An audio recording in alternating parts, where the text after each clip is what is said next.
Good afternoon, everyone. We are going to start our program, and we would like to request everyone to stand for the Philippine National Anthem.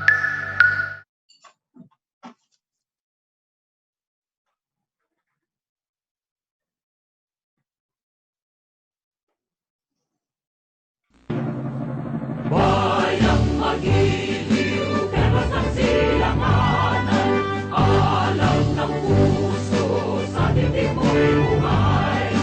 Lupang hinirang, tuyat ka ng magiliw, sa manlulupi, di ka masisingil, sa dagat at bundok, sa simoy at sa langit mo bahay, ay nilang ang tula at awit sa paglayang tinamaan. Ang kisap ng watawat mo'y nagumpay na nagiging, ang bituin ng araw niya kailan magpapay pagkikilig. Lupa ng araw na maraming pagsita, paglayalangin sa likod. Aming ligaya dapat may mamagin, at namatay ng dahil sa'yo. Thank you. You may all sit down. Good morning, good afternoon, or maybe there's somebody joining. Good evening, everyone. Welcome to the 14th Farmers Exchange Program. This is day one of our 5-day webinar that will start today until Friday, so November 16 to November 20. And I am your moderator for today. I am Sonny Tababa, Biotech Affairs Director of CropLife Asia. I would like to welcome our participants coming all over from various provinces in the Philippines, as well as from other countries. So we have participants coming from Singapore. We have also from Korea, and then maybe I will acknowledge all the rest as we go along. And for this 5-day webinar, we prepared an exciting program for you. We have different speakers, international speakers, sharing their expertise, as well as progressive farmers who will also share their experiences in farming and what make them successful farmers, despite of the challenges. So let's get on with our webinar. To give us the welcome remarks is our CropLife Asia's Executive Director. What is CropLife Asia? So CropLife Asia is the Asian operation of an international plant science industry association. We are called CropLife International with headquarters in Brussels. CropLife Asia's headquarters is in Singapore. Now, our Executive Director earned his Master of Science in Genetic Engineering from University Putra, Malaysia, and a PhD in Molecular Biology, Plant Virus from Okayama University in Japan. He is a recipient of many awards, among which is the Silver Award at the 2005 Geneva International Exhibitions and Inventions of New Techniques and Products. He is also a U.S. Government Cochrane Fellowship awardee for biological research at Case Western Reserve University in Ohio and the University Putra Malaysia awardee for research and development. Without much ado, may I call on our Executive Director, Dr. Xianghe Tan. Xianghe, the floor is yours. Thank you, Kasani. Thank you for the warm welcome and the brief introduction. If today or this year is not COVID, probably you're standing behind the corn plantation that you see.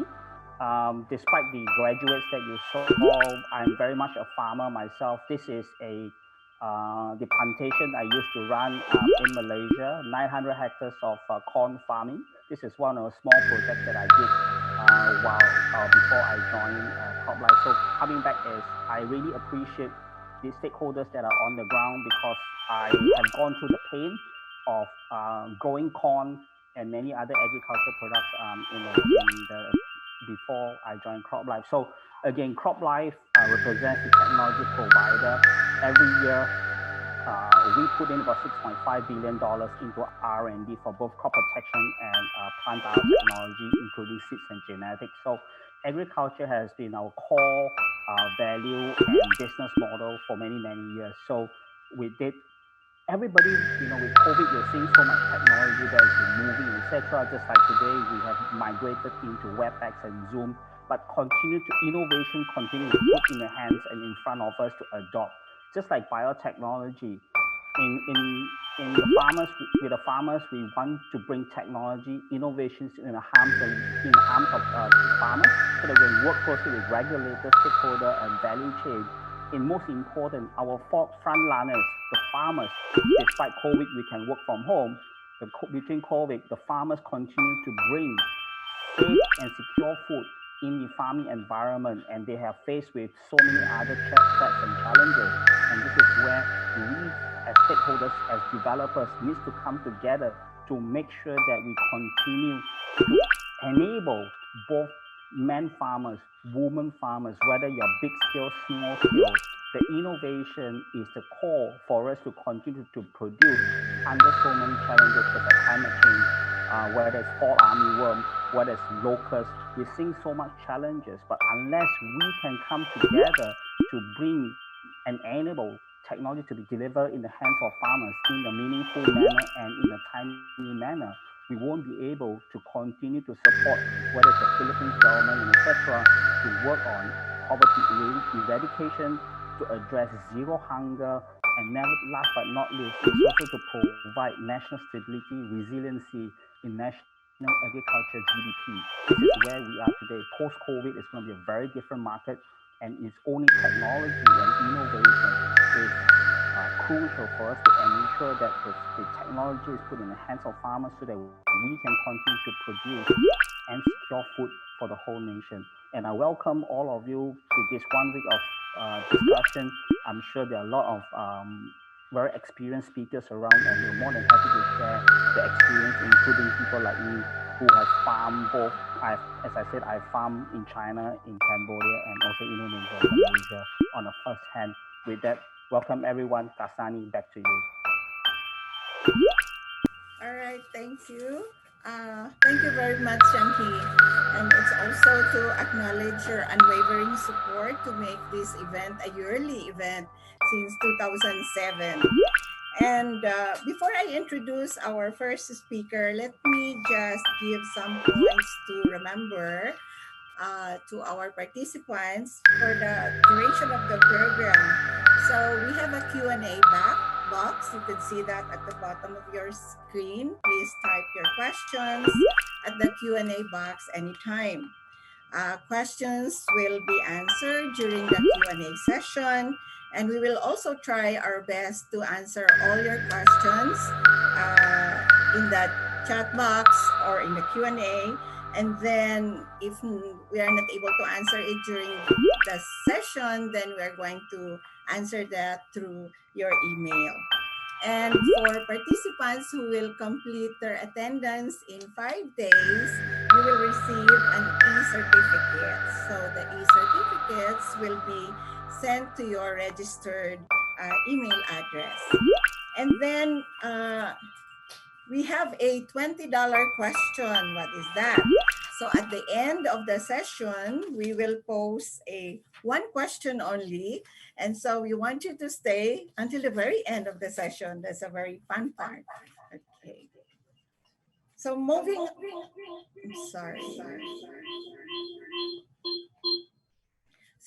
on to our first speaker, let me introduce. She is the director of Southeast Asia Center and director of the Global Knowledge Center on Crop Biotechnology of the International Service for the Acquisition of Agri-Biotech Applications. Many of us know this as ISA. She leads the development and publication of the annual Global Status of Commercialized Biotech GM Crops, or we know it as ISA briefs. She has published 31 papers in scientific journals and proceedings as well as chapters in two books on biotechnology. She holds a PhD in botany from Purdue University, Indiana, USA, and postdoctoral fellowship at Albert Ludwigs University in Germany on golden rice. Today, she will give us an overview of modern biotechnology, which includes its adoption, status, and products in the pipeline. I'm very happy and please join me in welcoming Dr.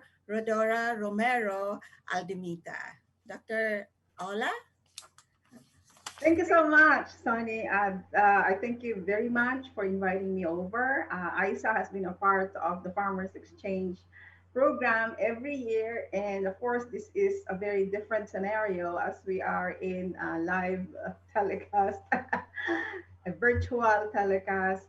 And we also have, are we on Facebook? No, we're not. Okay. So, and I'm also very thankful for CropLife Asia for supporting the Southeast Asia Center at ISA for various projects that we're holding right now. So, to start, I'm going to talk on the topic assigned to me, which is there. Um, okay. So, this is an overview of biotech crops. And apologies that I am going to present to you the status for 2018. We're still putting together and finishing up the 2019. So let's start. And I hope that our participants would understand. I will try to talk very simply and very slowly. So what is biotechnology? So my talk would be on biotechnology, and it's on any technique that uses whole or particle living things to make new products. So these could be plants, animals, and other organisms for specific use. So take note that we only do this if there is no other way in the conventional means. So this used to be the last resort in improving our crops, animals, and other organisms. But currently, with the many advantages of using biotechnology, most of the technologies most of the biotechnologies are being used for speedy production of these organisms, for plants, animals, and other organisms. And you may take note also that it is a multidisciplinary field. So it's not only genetics, it involves microbiology, genetics, biochem, engineering, computer science, medicine, agriculture, forestry, and immunology.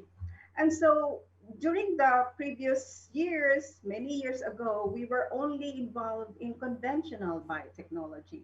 So you can look here at the Egyptian way of doing agriculture before. And actually, this is a slide which I borrowed from our resource speaker, Dr. Oh, I forgot her name, but I will tell her later. And so this will tell you that biotechnology has been used for preparing bread from wheat, for beer, for wine, cheese, and in the Philippines, we have this biotech product. So we'll have these are familiar things to us, and we are enjoying this because of conventional biotechnology, which involves fermentation. And of course, those live organisms. So, for example, Yakult, as live organisms, as prebiotics, probiotics for our tummy, so that we can have a good stomach flora. Okay, so these are fermentation products. Another one of the successful biotechnology that has been adopted in many countries is the use of tissue culture. So, tissue culture is the regeneration of plant parts in the laboratory from other plant parts. And examples of these are tissue cultured citrus, pineapples, avocados, mangoes, bananas, coffee, and papaya. And I know that in Asia, especially in Thailand, these culture are also being used for ornamental crops, for orchids and so on. So tissue culture has been there and it is considered as a low-end biotechnology. So it's considered now as conventional biotechnology, but it is an integral component of agricultural biotechnology, and we have been using this for the last maybe 20 or so decades. Now, modern biotechnology is a collection of scientific techniques that used that are used to improve plants, animals, and microorganisms based on an understanding of DNA or deoxyribonucleic acid. So biotechnology allows the improvement not by traditional breeding alone. So as scientists discover each of the items involved in modern biotechnology, many procedures have been started and it is improving, and currently from conventional modern biotechnology, so we are now using the word conventional modern biotechnology, to the new genome editing technology, which are new plant breeding innovations. Biotechnology has expanded, which makes it easier for our scientists and crop producers to improve these organisms for food sustainability. These are plants, animals, and microorganisms. So, what is the basis of biotechnology? So, you looking at this slide, you will see that each one of us is composed of cells. So, within the cells are nucleus, and the nucleus contains the chromosomes, and the chromosomes have this pairing of adenine, thymine, and guanine cytosine. And these pairings are conserved from in all organisms. So you can just say that from animals, humans, plants, and microorganisms, DNA is there. And it is possible that an organism from microbes can go to or can be incorporated into plants, and vice versa, as long as you are targeting a certain trait that you want to be improved in the recipient organism. So possibility of doing things becomes broader as we understand the DNA or the genetic sequence of organisms. Okay? So now let's move into how are we developing biotech crops or biotech animals and biotech organisms. So first, I told you that the basis is the DNA. So the gene that you're interested in can be isolated from the source organism. It can be incorporated into a gene construct, and then it is going to be incorporated into the plant cells or animal cells through methods of genetic engineering. And this is when we use Agrobacterium tumefaciens or the particle bombardment. These are the two most popular ways of introducing cells into organisms. And so we have done that in many organisms. And for example, so this is rice. We have introduced a certain gene into rice cells, callus, and then we produce some regenerable callus, and they are producing plants here in a test tube. And then you test that in the greenhouse, and then you do a field testing afterwards. From each step of the way, countries have put together their biotechnology framework so that each step of the way, scientists and regulators can see how things are going and it follows the safety procedure in the country. And safety procedures in each country follow a standard procedure. So it is important that each country has its own national biosafety framework. So the potentials of biotechnology have been increasing after the development of those methodologies. We can see that biotech products are now being used for fighting disease, in increasing yield, in environment friendly way, in safer crops because you don't use anymore a lot of chemicals to to to um, to control the pest. You can do it through an integrated pest management so that you can see it depends on the occurrence or the incidence of the pest. So sometimes you have to use the chemicals if there's really a lot more or more diverse insect pests in the crop. So integrated pest management is a part of controlling the diseases or the insect pests in a field. Now we also have nutritious food, if you're familiar with golden rice, which will be presented by Dr. Renke later. And then better for the industry. One of the applications here is the production of crops which have higher biomass, which can be converted into biofuels or um, and then will be used later in many industrial ways, and of course raw materials in the industry. Now, looking at the 1996 to 2018 data, you see that it has been 22 years that biotech crops have been planted. This is the 2018 data. And we have already gained ground. And there were 191.7 million hectares planted to biotech crops. And so you will see here that there are now more developing countries, or the area planted to biotech crops in developing countries is higher compared to the industrialized countries. So these are the industrialized countries, and you see that in 2012, there was a 50-50 or 1:1 a percentage, but now there are more biotech crops planted in developing countries. So that is us, developing countries. So in 2018, there were 26 countries which planted by the crops. You can see here 46% in North America, 42% in South America, and then we have 10% in Asia, 1.5 in Africa, and 0.5% in Europe. So you can see here the 26 countries, and you can identify where you are in the 26 countries. So there were I'll see you later. I'll show you later. In 2018, there were 9 Asia Pacific countries, 2 North American, and so on. So globally, 78% of the total soybeans are already biotech. 76% for cotton, 30% for maize, and 29% for canola. But it shows here that we have a lot of areas to be planted with biotech maize because it's only 30%. And to think that maize is very much needed in all of our everyday food, everyday living.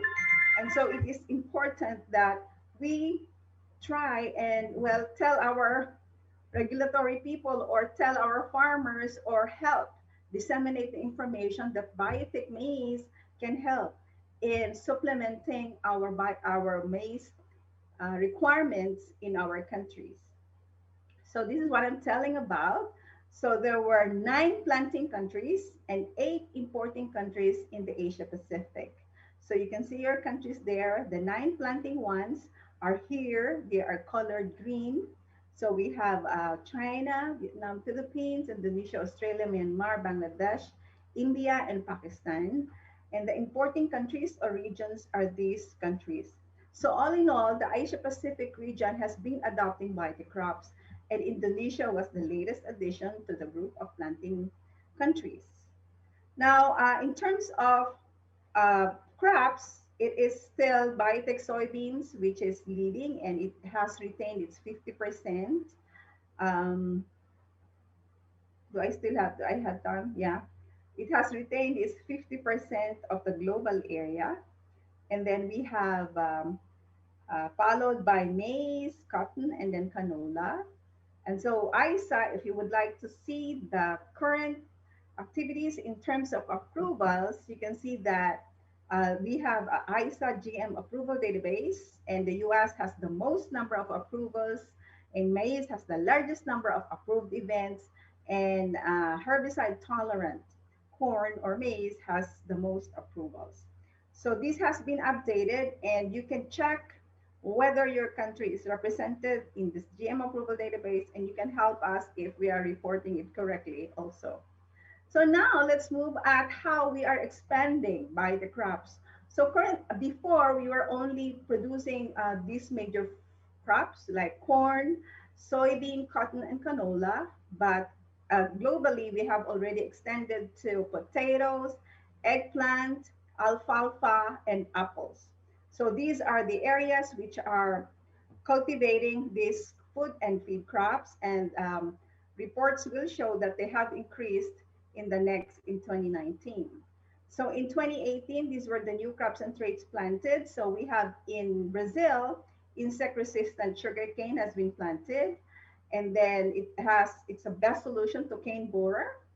And then we have a drought-tolerant sugarcane in Indonesia, and we have safflower in still in R&D in Australia, but will be deployed in a larger scale in 2020.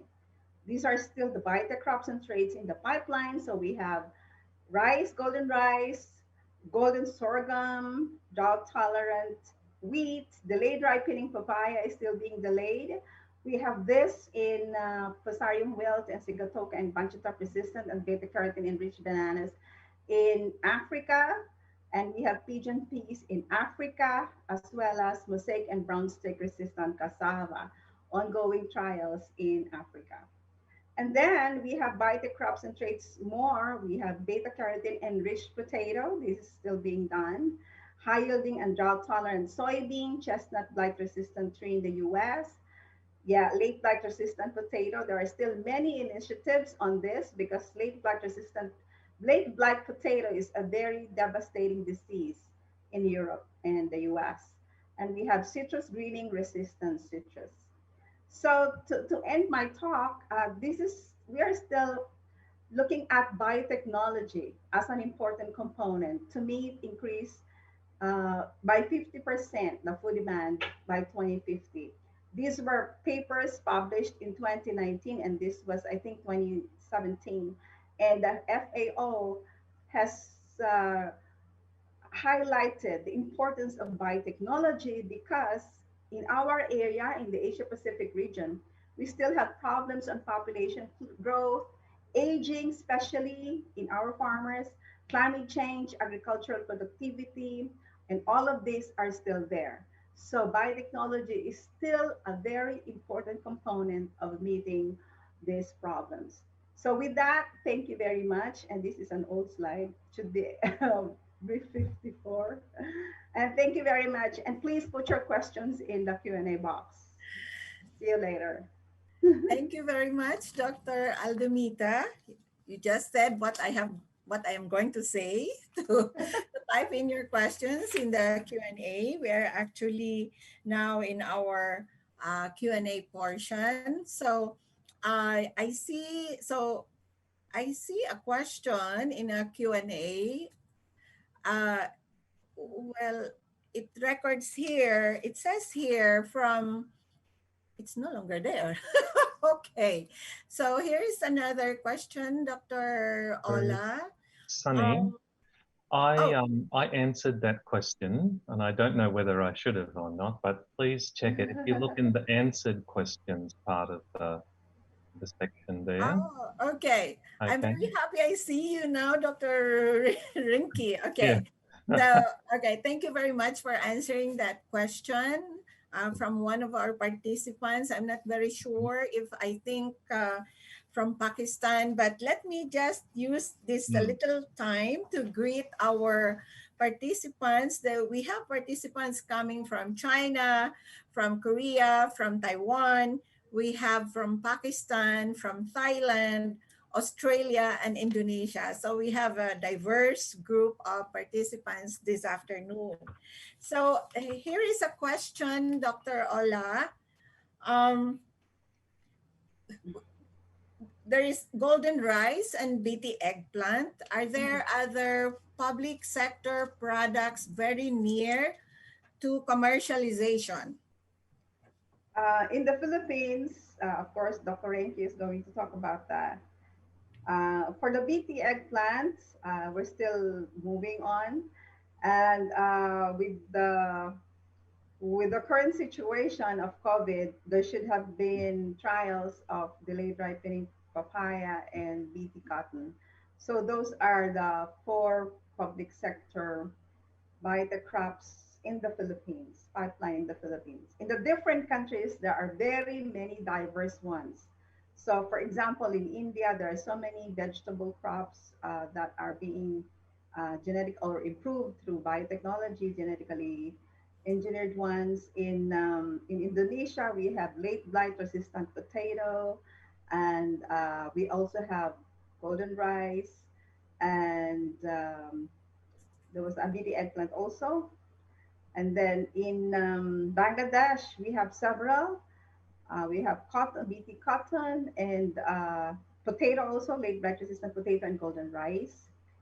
Um, in Pakistan, most of the activities are still in the laboratory research or in laboratory level, but we're still waiting for farmers to start adopting the biotech maize, which has been approved in 2016 and still is not in the field.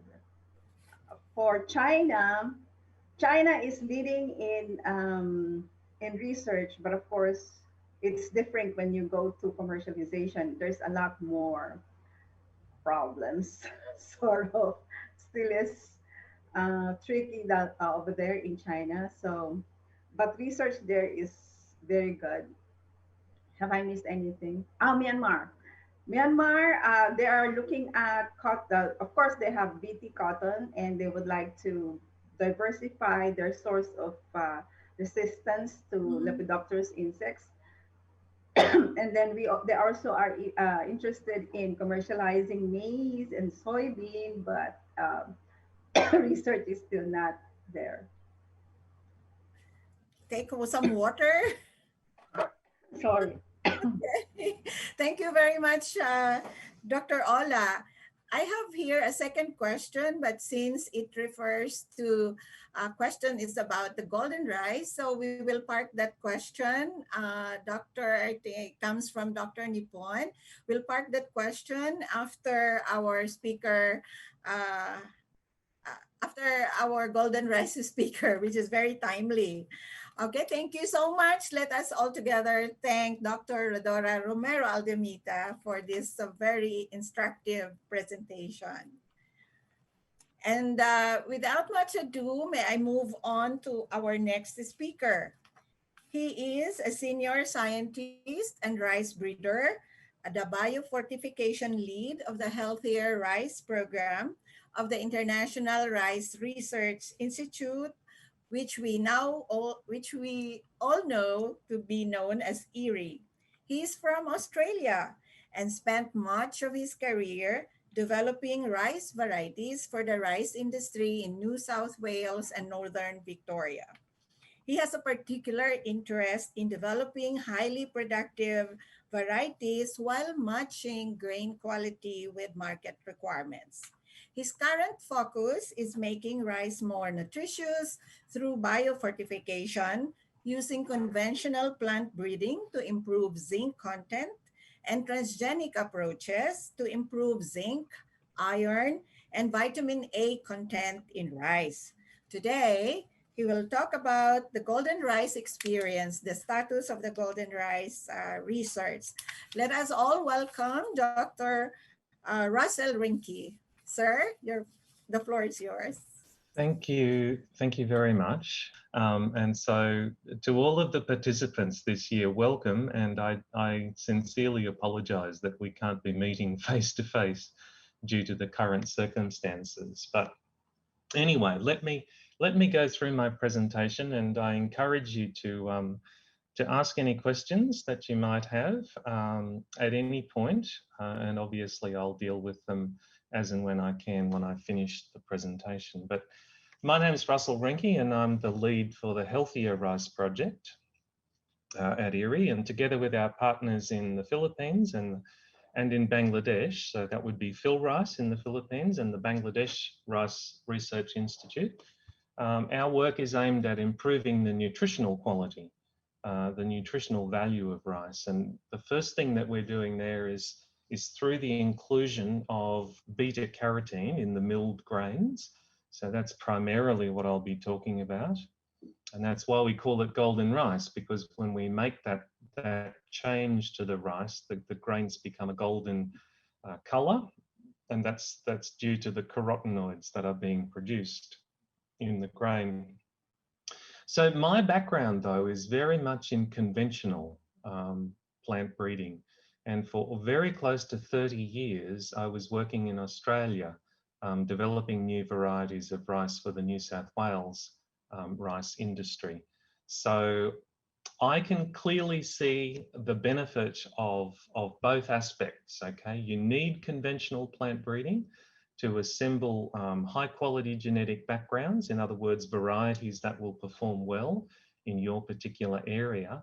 And then I'd argue you really need these days biotechnology as well to add the additional traits in a very precise manner that can be really useful for dealing with climate change, with pests and diseases, or in my case, improving the nutritional value. So today I'll just review our progress as we work our way through the regulatory approval and then talk to you about the pathway for deployment of golden rice. So you might wonder why we're focusing on improving the nutritional value of rice. And that's primarily because even in 2020, there's still 2 billion people who continue to suffer from what we call hidden hunger, which is essentially due to a lack of nutrition of what we call the micronutrients. So there are a number of micronutrients. So vitamin A clearly is one of those, but also various elements as well.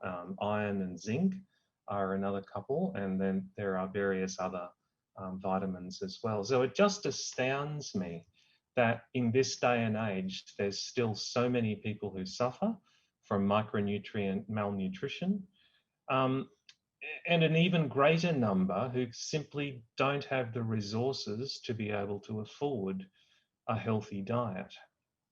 And I think that the current pandemic that we're currently facing, it really underscores the need to improve the nutritional status, because very often these micronutrients are involved in mounting, in us having a good immune system, a well-functioning immune system.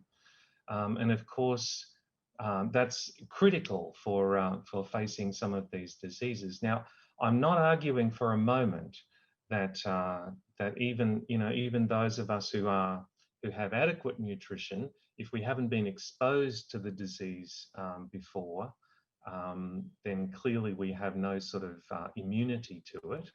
And that's why we need to go down the route of vaccinations. But for all of the diseases that have been around for a while, and the immune system is able to mount a response, if you don't have enough of these essential nutrients, then it takes you longer.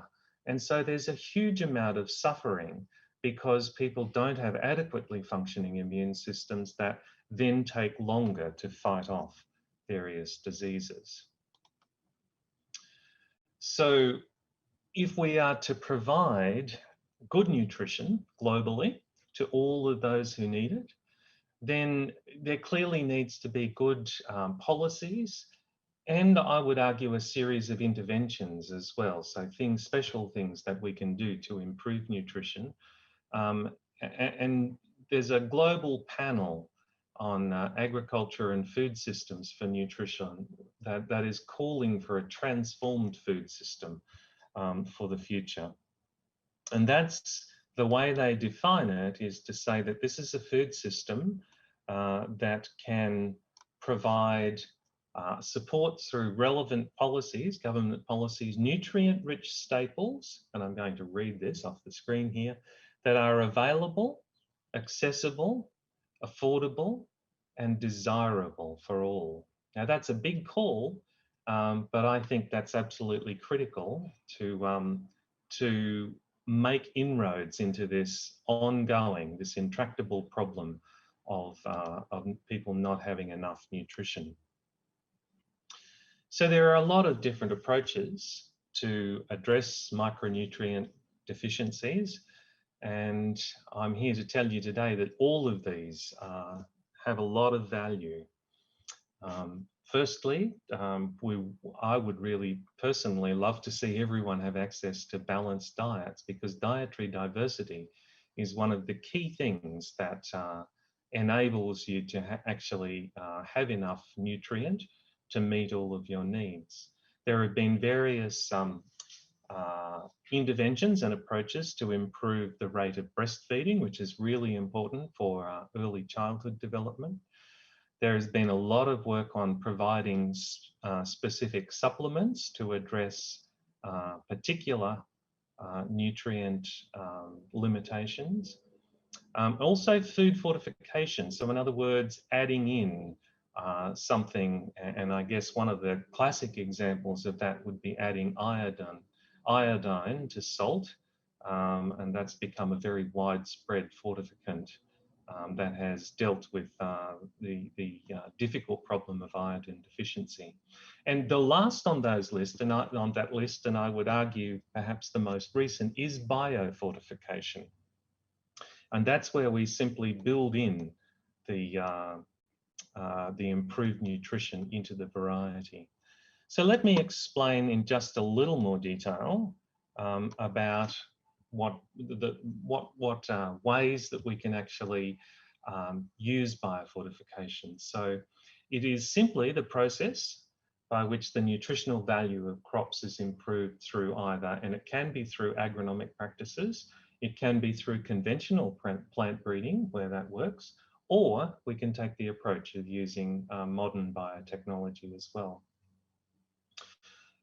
So one example of using a modified agronomic treatment would be if you were to use a foliar spray, for example, when the crop is during its grain filling phase. There have been experiments done where you use a foliar spray of zinc, and then that gets translocated into the grain, and you end up with grains that have a higher zinc content than they normally would. So that's one example. But as you can imagine, that's not simple to do, right? You've got to have the foliar spray there. You've got to have a means of getting it onto the crop, and you've got to do it at the right time. So actually building it in through breeding is perhaps the most sustainable and low cost option in order to improve the nutrient value of crops. So when there's naturally occurring variation, if we can find some varieties that have higher levels of particular nutrients, then it's a relatively straightforward process to use conventional breeding and cross those with the best varieties that we have available. And providing we put on the appropriate selection pressure and make sure that we maintain that improved nutrition, we can develop new varieties that carry those genes forward.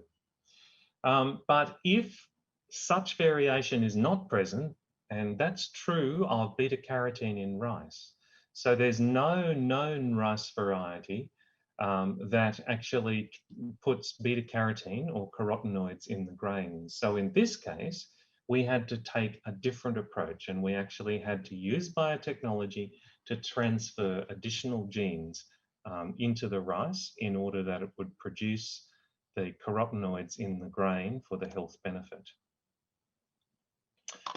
So there's a number of factors that are necessary for this to be a successful approach. And you've clearly got to put it into varieties that farmers can use and will readily adopt. And so some of these factors have been outlined in a relatively recent paper, and they say you have to have attractive traits at attractive costs for farmers and consumers. And I'll get into that when it comes to golden rice a little later. It has to be, of course, in the case of nutrient interventions, they have to be adequate levels of the particular nutrient, and it has to be retained in the grain after it's been through all of the processing, all of the storage, and all of the cooking processes. All right, so there's many opportunities there for the value to be diminished. And then once it's consumed, it has to be converted in the human body in an effective way. And so it has to demonstrate efficacy for human health. So there also has to be a considerable education program. So we need to talk to farmers about this, but not only farmers, but also consumers and all of the actors in the value chain that gets the rice from the farm to where it's ultimately consumed. Now, sometimes the rice is milled and eaten by the people who grow it. So there's a very small sort of a few actors in the value chain there. But if we're serious about meeting malnutrition, say in urban slums, we have to have all of the players in place that allow that rice to be grown, milled, and then transferred and marketed to the people who need it.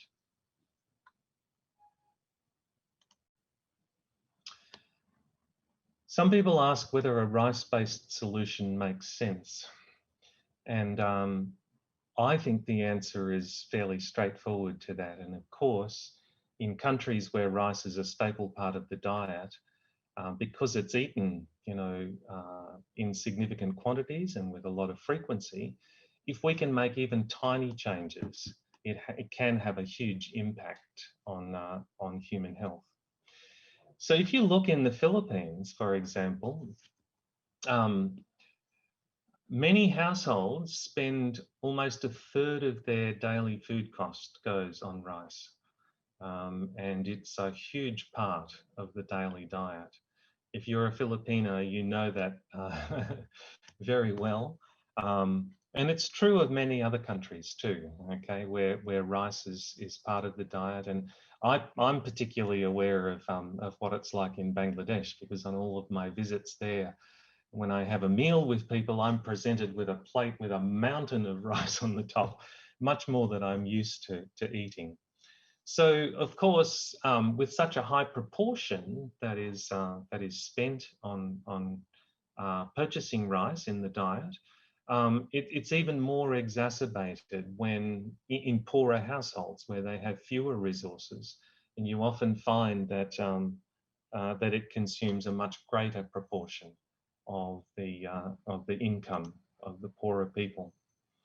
So in Bangladesh, remember I was talking earlier about how if you can have a diverse diet, then it's usually a much more nutritious diet. But sadly, 13% of the Bangladesh population, as in a publication as recently as 2019, notes that proportion of Bangladesh population cannot afford a balanced and nutritious diet. And similarly to the Philippines, the ultra poor spend around 40% of their household income on rice. And even though we've had many programs to diversify diets, there really hasn't been a significant increase in national vegetable consumption. And it wouldn't surprise me if that's not somewhat similar in the Philippines as well. So some of these things are quite self-evident, but you know that rice is the staple food for more than half of humanity, really. Many scientific papers begin with more than half of the world's population depends on rice. And as I noted before, if we can make even a small change in the micronutrient content, then it could have a significant impact on human health. I'm going to talk to you about golden rice and where we are with that, but we have other innovations that are waiting in the wings that are ready to go, but have to move through the regulatory process, and that includes high iron and zinc.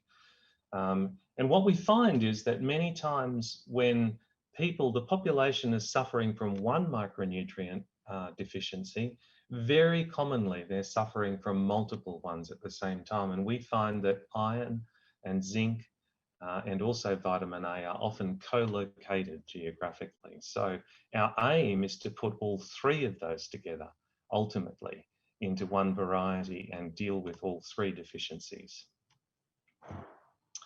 So apologies to those who've heard this story before, but golden rice contains beta-carotene. It contains a full suite of carotenoids, a particular chemical, which give the rice that distinctive colour that you can see in the topmost picture there. So there's two genes that have been incorporated to do this, all right? And that's phytoen synthase, which comes from maize, and or corn, and as you know, that's been eaten for thousands of years. So we say that in our regulatory approvals that it's got a history of safe use. And then the final enzyme that was needed to complete that pathway was phytoene desaturase, and that came from a common soil microorganism. And because it's in soil and in the dust, it's probably been consumed for thousands of years as well. But during our regulatory phase, where we've sought to have the safety of this product verified, we've looked in much more detail at the proteins that are produced by that phytoene desaturase to demonstrate its safety. Excuse me. Now, golden rice is, so it's those two genes that have been inserted into an ordinary variety of rice. Okay, and so golden rice is not just one variety. That particular construct can go into any genetic background. And in fact, our aim is to have golden rice available in a whole suite of varieties for different growing seasons and for different stresses, different geographic regions.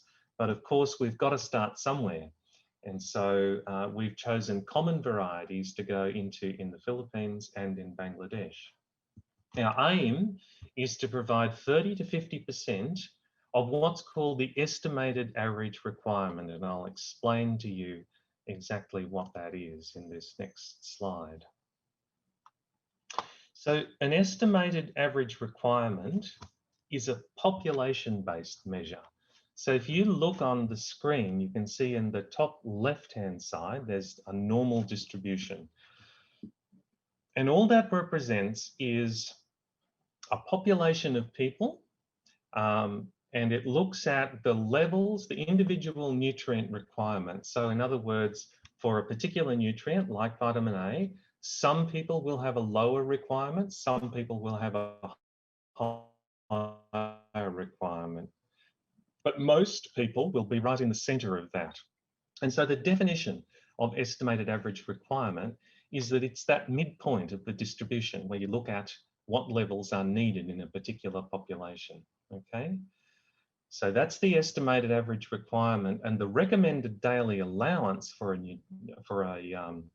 nutrient is actually set much higher. It's usually 2 standard deviations of that distribution. So in other words, it's usually 1.8 times the estimated average requirement, and that's to ensure that everyone is sufficient for the trait.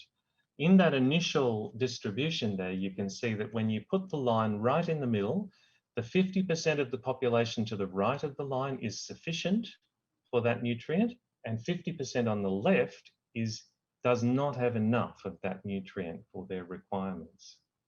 So when we add 30 to 50% through golden rice, we move that entire cohort, that entire distribution to the right. And if you look down at the bottom figure there, you can see that when we move it to the right, we have much fewer people who are in that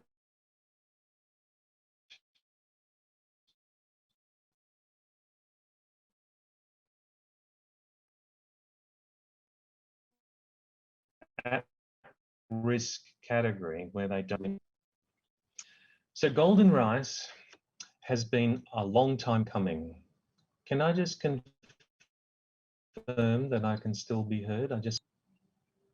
Is anyone still there? Someone needs Yes, to. we can hear you, Dr. Okay, Russell. okay, Yeah. good. I was just checking.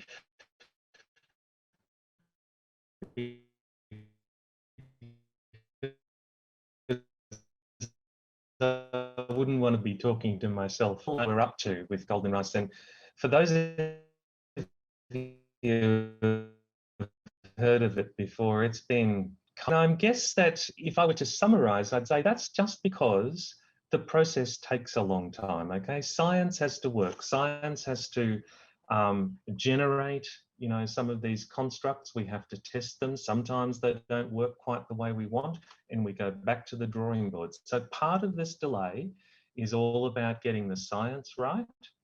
And then because it is a product of biotechnology, we've inserted genes that aren't normally present in rice, then it's got to go through the entire regulatory process as well. And where we're up to at the moment is we've been through the laboratory, through testing the screen house, confined testing and testing in field trials, but under very carefully managed conditions. And we're now at this point where we're seeking regulatory approval. Now, we're fortunate in that we already have a food safety approval, so many places have already declared golden rice safe, and we submitted it in Australia and New Zealand, in the USA, in Canada, and we've also countries have come back and said golden rice is as safe as conventional rice that carries the extra benefit of beta-carotene in the grain. In the Philippines, we're just progressing now to the next stage of regulatory approval, which is where we seek commercial propagation approval. And in Bangladesh, it's a one-step process, and we're still waiting for the regulators to actually make their decision. So as I mentioned earlier, to be successful, something like this has to be an attractive trait at an attractive cost in order for the farmers to actually grow it. So golden rice is of benefit to the consumer, but the sad fact is that farmers themselves don't necessarily derive a direct benefit from it. So they're not going to get higher yields, for example, but neither will they have any lower yields, all right? So the best thing, or the thing that I think is going for us in terms of golden rice, is that we've put it into varieties with which farmers are very, very familiar.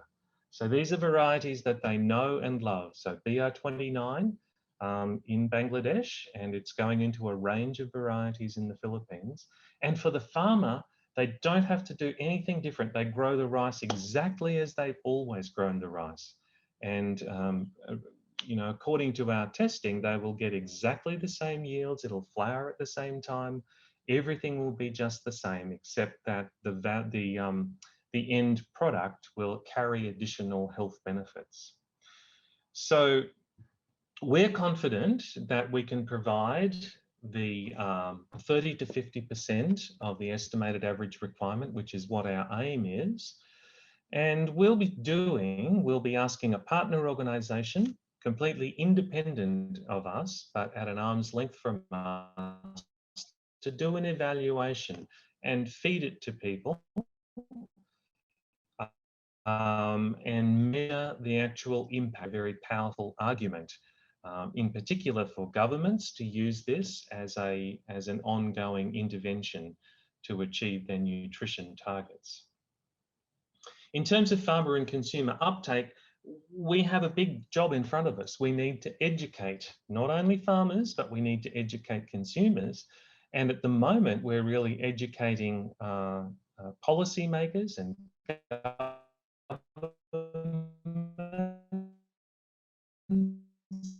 and the nutrition sector, that they know what's coming as well and can see the benefits in the way that it might be deployed and used. And so our aim then is not just to produce golden rice, push it out the door and see who takes it. Our aim is to have very clearly targeted pilot scale deployment areas. So we want to go in, we want to start small, and we want to have a targeted area where the deficiency is significant. And we want to go in and work with farmers and the value chain to actually educate them and have a sustainable intervention so that when we walk away, when the job is done, it becomes a sustainable intervention that continues independently. And for that reason, I would argue that being able to advocate and communicate about golden rice is just as critical as the science component. All right, the science, in some ways I'd argue that's the easy part of this project. But it's very common, very evident to me that as we get really close to regulatory approval, that, you know, some public institutions are averse to making decisions, you know, critical decisions about something as fundamental to existence as rice. Now, I'm absolutely confident that there are no safety issues with this, but I also respect the process, all right? We have a regulatory system and we aim to meet every last possible requirement that they have so that it can be scrutinized and people can feel very confident that the regulators have done a good job and that they've got a product that is very safe and will deliver what we say it will. So building public support is really important for us in order that we get those political decisions made as well.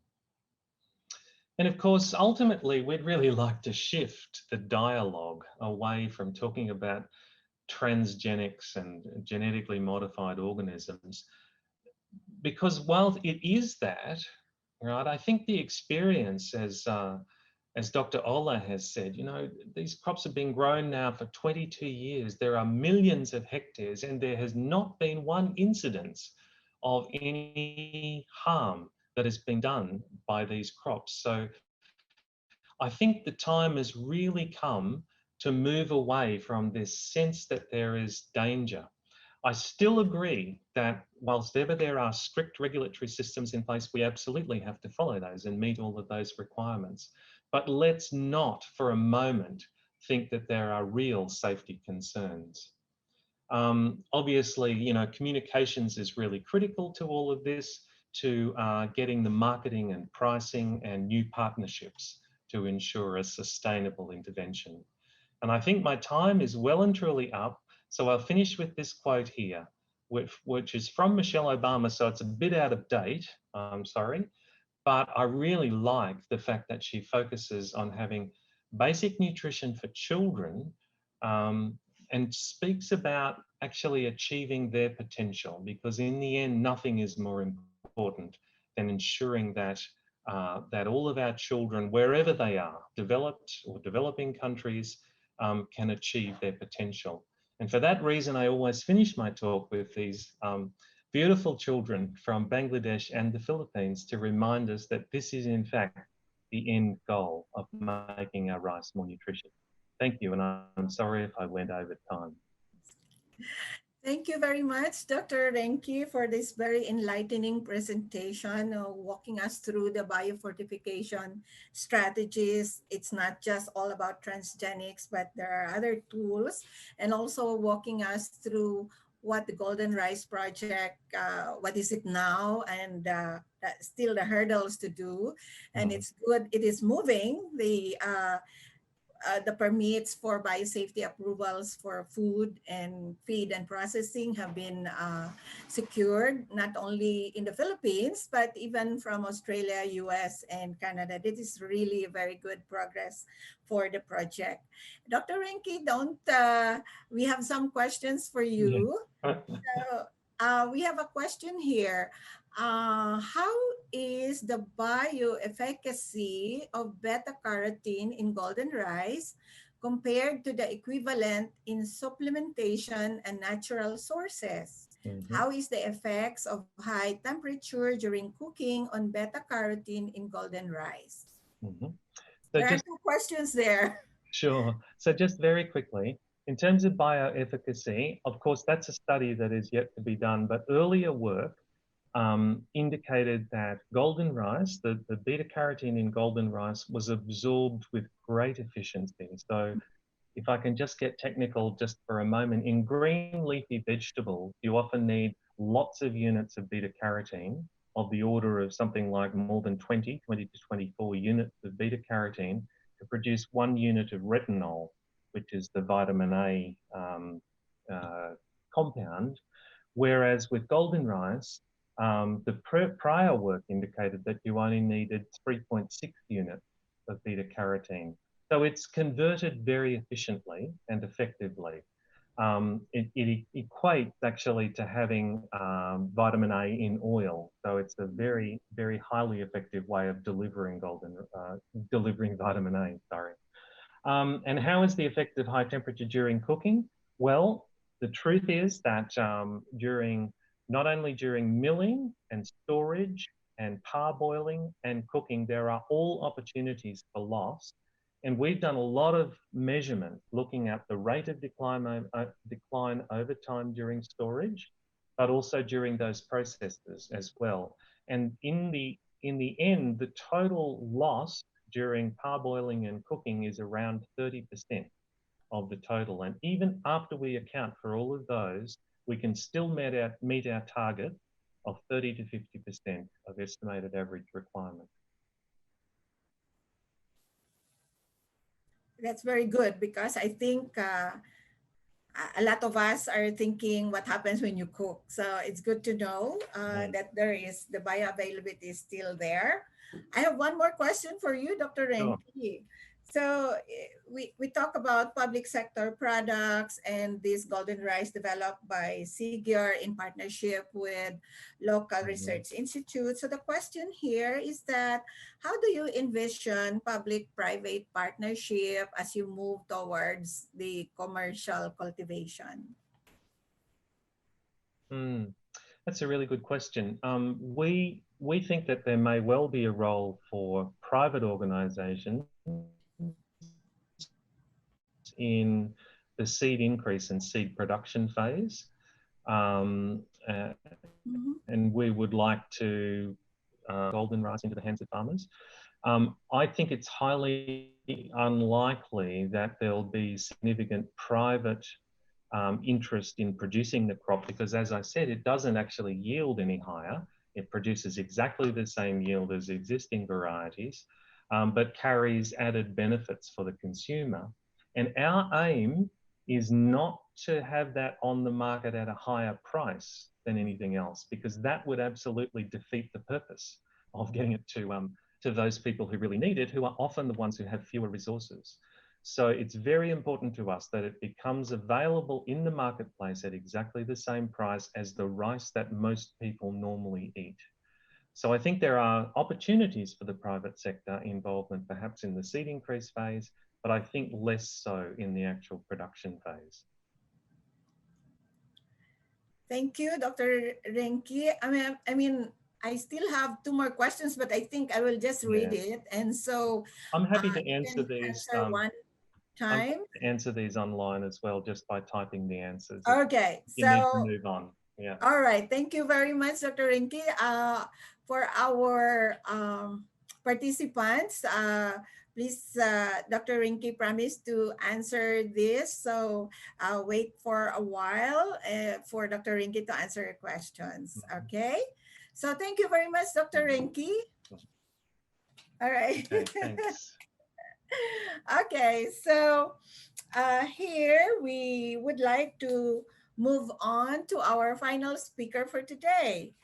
So he is from Hungary, and he completed his PhD in molecular plant breeding from Corvinus University in Budapest. And in 2004, he joined the Hungarian Seed Association as professional assistant. And in 2006, he was appointed to the position of Secretary General. He is currently the Regulatory Affairs Manager of the International Seed Federation. Today, he will talk about a completely another topic, but still modern biotechnology. He will talk about new plant breeding innovations. So everyone, let us welcome Dr. Salbox Rutner. Sabi, take the floor, please. Thank you very much. Good afternoon, everybody. And many thanks for the invitation of CropLife Asia and CropLife Philippines to this forum. Indeed, my talk will shift a little from classical biotechnology, classical GMOs to more about gene editing, genome editing, and what it entails. So I try to share my slides. Today, I will try to talk two aspects of this genome editing, or we would like to talk about plant breeding innovation in a broader sense. I will share some thought about the regulatory and policy development in different countries and what the global seed sector find important in this aspect. And in the second part of my presentation, I will speak about some of the trends which are visible in research and product development. Before I start, just a few words about ISF, the International Seed Federation. So we are would like to see ourselves as a voice of the global seed industry. We are non-profit, non-governmental organizations, and obviously we recognize our members' contribution to food security and sustainable agriculture. If you see this map, you can see that we have a global coverage. Our backbone of our federation are the national seed association. So we have 58 national seed association who are our members. We are present in 75 countries, and directly or indirectly, we represent more than 7,000 companies. So just in brief, just to know what ISF stands for and who are we representing. When we are speaking about this latest breeding method, we always would like to put it into this kind of more general context of plant breeding innovation, because we see it as a kind of continuum of development which builds on the knowledge of many decades or even centuries. So we don't want to single out a type of application or technology. We always would like to see it as basically part of the toolbox of the breeder. So this is what breeders did in the past. We would like to create a genetic variability and use it for the improvement of our crops. So these latest breeding methods is basically part of the breeding cycle. So it doesn't mean that it will replace traditional breeding. It will be part of the process, but gives more choices, and obviously will increase the precision and the efficiency of the breeding processes in the future.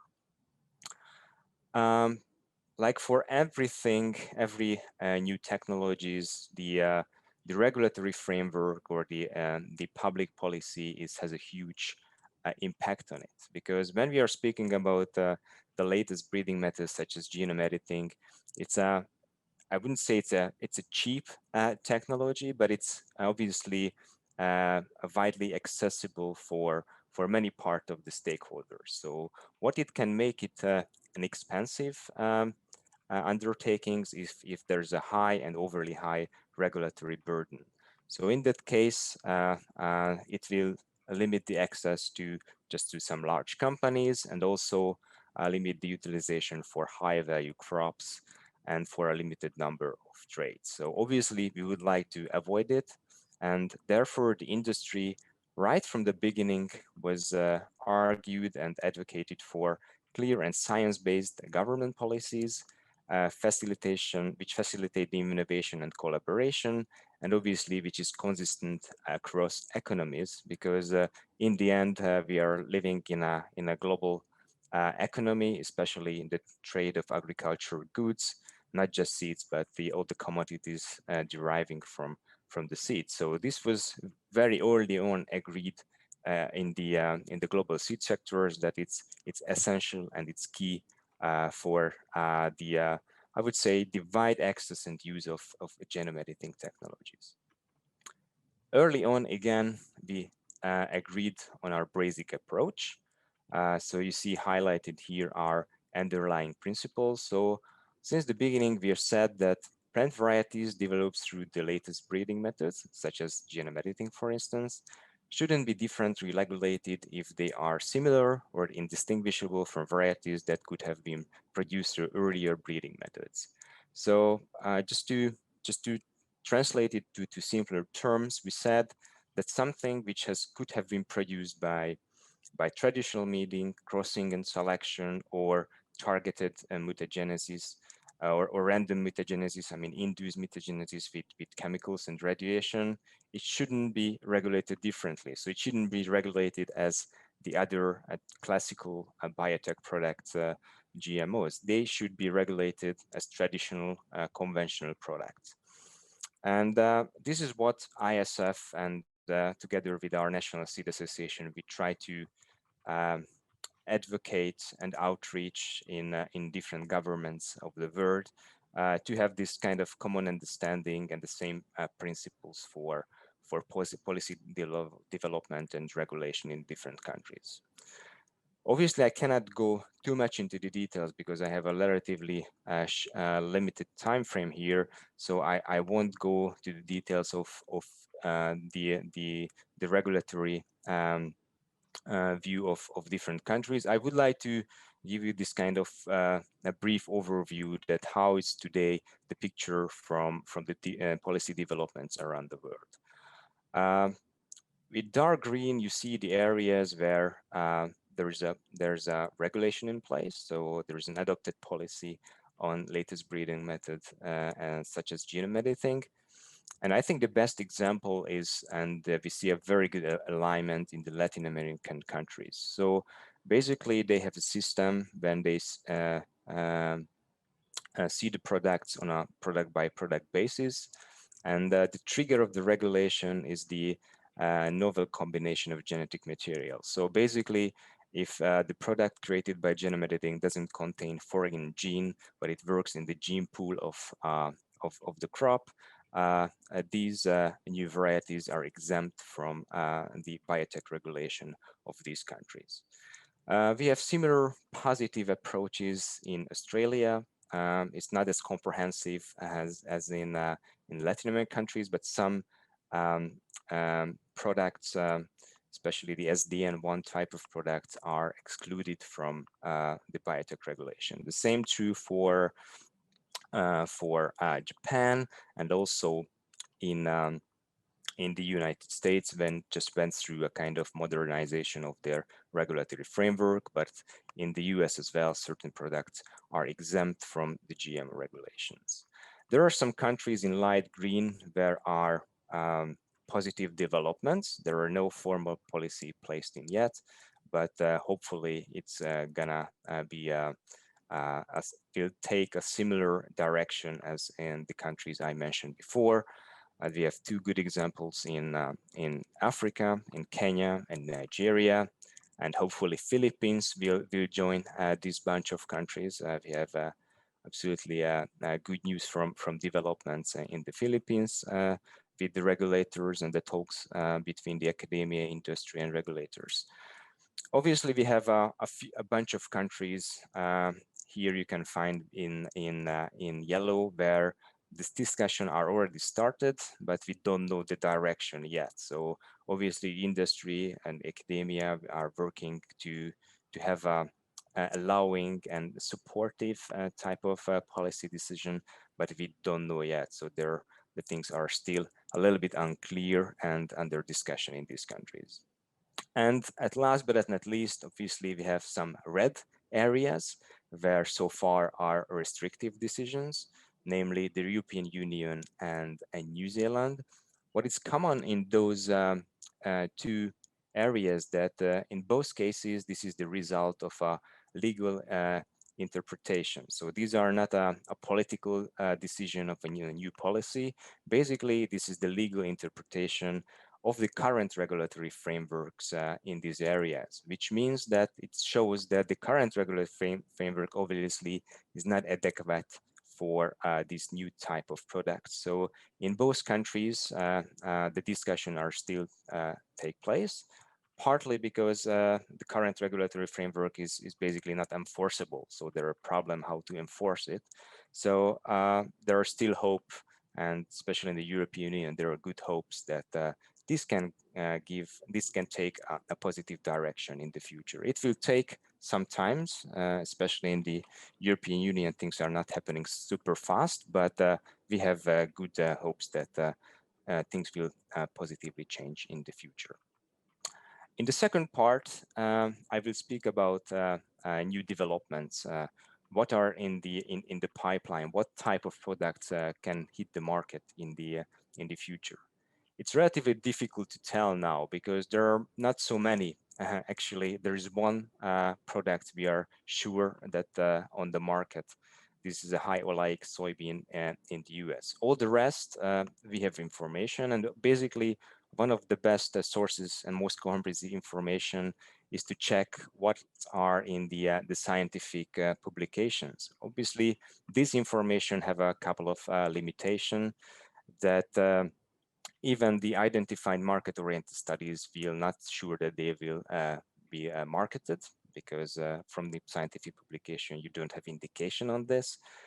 Uh, some traits and plants are just done for basic research, so for a proof of concept type of research or others. So, and this is difficult to distinguish that is there any commercial perspectives. And obviously, commercial companies are not really keen on publishing their research and product development. So when you see these pictures, you don't get the full picture because some of the activities, especially from the private part, are not covered in this publication.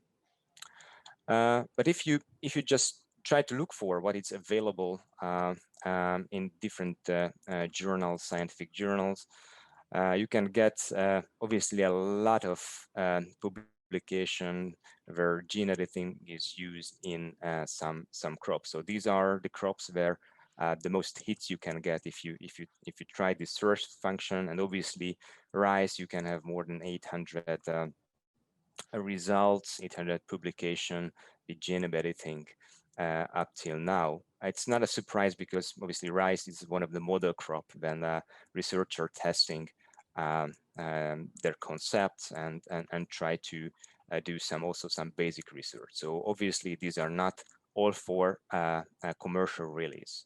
If you get a little bit zoom into what are the market-oriented applications, you get obviously less hits. So far there are a little bit more than 200 publication identified with market-oriented studies, mostly in China, US, Japan, Germany, and France. So these are the leading countries where the most publication was released. There are 41 different crops where you can find market-oriented applications, mainly in rice, tomato, maize, wheat, potato, and soybean. But you see some of other crops that are still listed, and there are still some publication took place.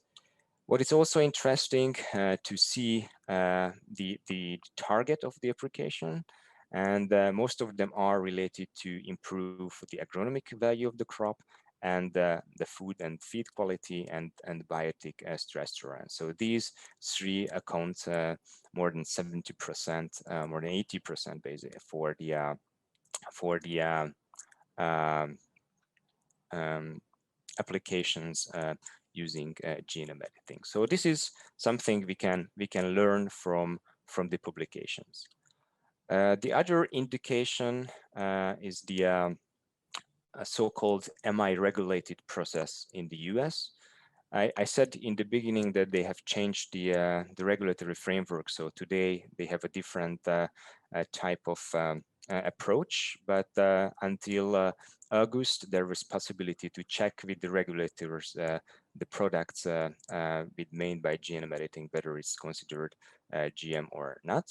So up till this date, 60 developers or 50 type of products have been notified to the USDA. And just to see also a kind of snapshot that it was total 59 crops. Here see also there are some more frequently mentioned crops and used crops like soybean, potato, corn, canola, and rice. And also these are the composition of the different characteristics uh, what the researchers or the developers want to improve. So it's product quality, pest resistance, and yield improvements, for instance. And I think what is also very interesting to see that the type of the developers who were behind these products, and it's both private companies and the public sectors. But as you see, the composition of the private sectors, these are not big multinational companies, but mostly small startups and developers who as main focus are genome editing. And again, this doesn't really necessarily means that these products will hit the market. So it's still a kind of consideration for the developers to achieve commercial release. Another concrete example, and these are my two last slide, from Argentina. I said Argentina, there is a process in place, so developers can consult their regulatory agencies and check whether the products are considered as the GMO or conventional products. So far, there are 20 something products has been notified to this authority, and none of them deemed to be GMOs. So these were conventional products. And here also you can see in the green column, this is reflect the plants, the type of application has been done with genome editing. So it was also related to the increase of the agronomic value and the users and consumers added value for this application. And again, it's an interesting see that who were behind those products. And here you can see that the majority of the products have been developed by local companies or public research. Some of them are foreign small and middle-sized companies, and only 90% for developed by multinational companies. So again, it reflects to the picture that this technology is accessible not just for the big companies, but for academia and local companies as well. This is my closing slides. So we believe that the latest breeding methods provide opportunities to target global challenges as well as local needs and can help us achieve sustainable agriculture production. And here are some references I used putting together this presentation. So you have any interest to dig deeper in this area, you can use this publication. And many thanks to your attention. Thank you very much, Dr. Rutner. I may just call you Sabi. So, Sabi, thank you very much for this very educational and informative. Truly, science advances very much ahead of regulation, as you were saying, and as we are seeing from that map where each of the countries where they are in terms of policy developments around genome editing.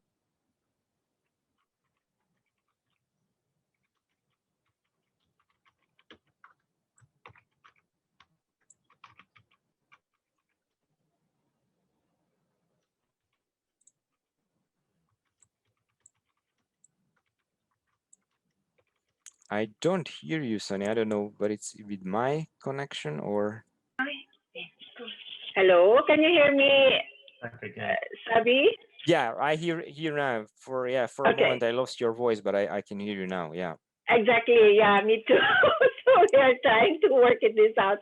Anyway, the question is, why do we have more publications on PBI in rice than other commodities? Yeah, I think I already mentioned during my presentation that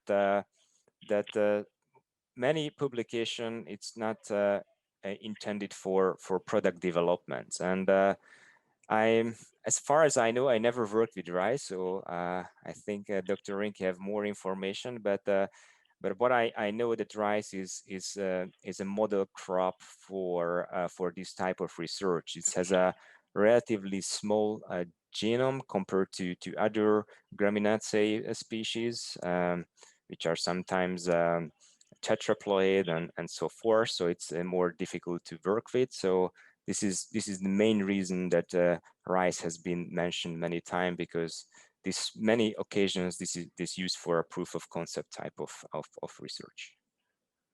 Okay, thank you very much. One more question, if we can. So here is a question that asks you to elaborate more. What is the importance of having a consistent approach to genome editing? Yeah, I think the best thing is that we are living in a very globalized world, and especially true for seed trade. In the past 10-20 years, it's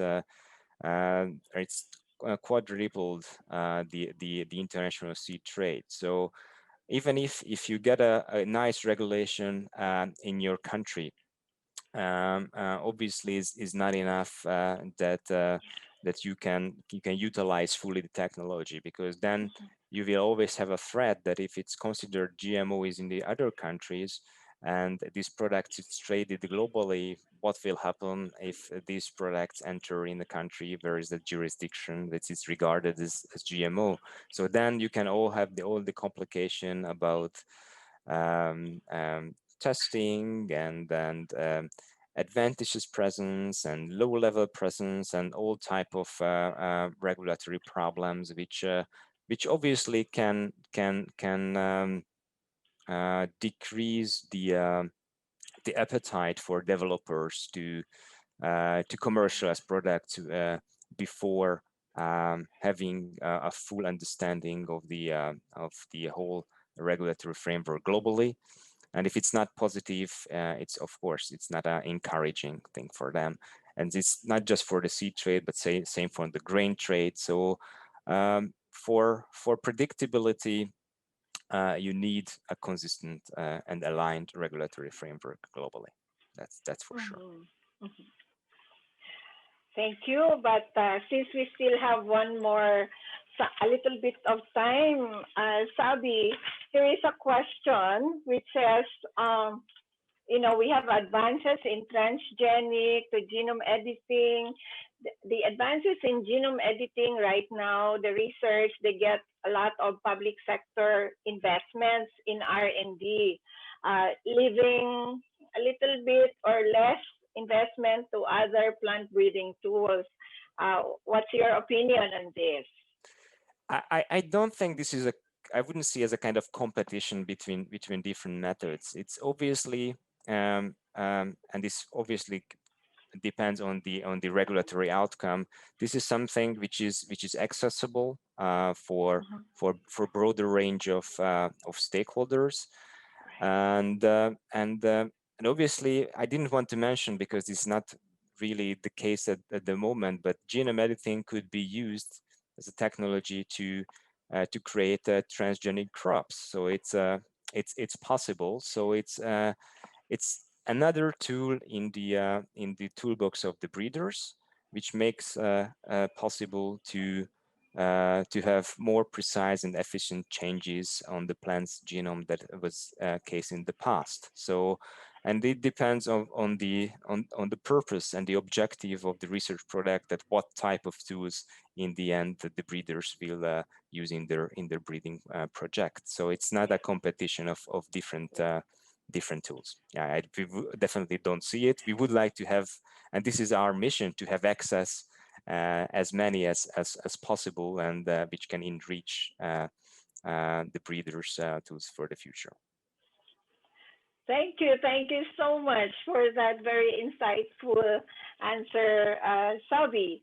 So if there are more questions around that, so Sabi will answer your question, and we will try our best to answer that question via email as well. So once again, I am your moderator for today, Sonny Tababa, Biotech Affairs Director, and see you again tomorrow, same time, same link. Thank you for attending our first day of the 14th Pan Asia Farmer 6 Days program. God bless everyone. Have a good day. Have a good afternoon, good night, or good evening. And thank you so much to our speakers, not only that you spoke today, but you also tried to answer